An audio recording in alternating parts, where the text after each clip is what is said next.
Hello everyone, I'm going to be talking through an activity which I have called Collage Poetry. All you need to get involved is some paper, a couple of old magazines or newspapers, some scissors and some glue. You definitely don't need any experience as a poet or an artist for this one. It's just a bit of fun and can be quite a relaxing activity. So taking my scissors and my magazine, I'm just going to get straight into it. I'm looking for words which I like the sound of, and I'm going to start cutting them out.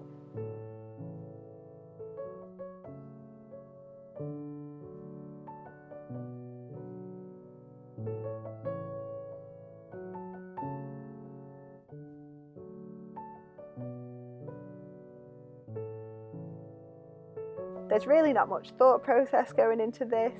I'm just choosing any words which jump out to me that I think might be useful in making a poem later on. As I put them aside, I might start to think about how they work together, but I won't let myself get too preoccupied with that for now. So I'm just browsing through and building up my collection of words.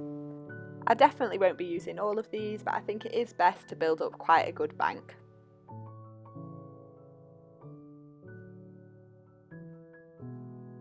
I'm not worried about rhyming or anything. Again, I'm just going for words which I find myself drawn to for some reason or other.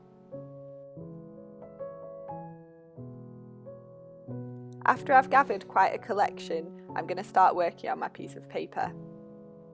I quite like how coloured paper contrasts with the mainly white scraps which I've cut out, but that's completely up to you. I'm just starting to pull out some pairings and short phrases which I like the sound or idea of. There's some which I've had my eye on since I cut them out of the paper in the first place, like Dream Island and Giddy Silence. You'll find your brain jumping to make links between the words for you, and sometimes you'll just get a good feeling about how the words sound together. This step's all about experimenting, and there's obviously no right or wrong answer. Once you've got to the stage where you've laid down the main basis of your poem, you might find that there's some specific words that you need to complete the piece. These are often filler words like it and the that you hadn't thought to cut out in the first place. In that case, just go back into the magazine or newspaper and have a look for them. This can be quite tedious, especially if it's more of an unusual word that might not appear in the magazine. I will say there's nothing wrong with filling in a word or two with a pen.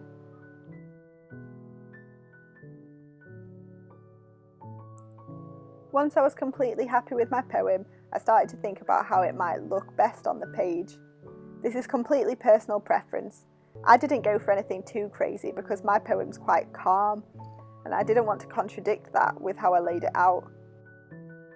I tried to use the space in a way that reflected the mood of the poem. Once I was happy, I just stuck the words down in place. This activity could even act as a starting block for more creativity. You might be inspired to illustrate some of the ideas or images that you've made in your poem, or you might just like to leave it as is. Either way, I hope you've been able to get something out of the session today, and if you have had a go, then please do send along a picture of what you've made, and keep your eye out for another session next week.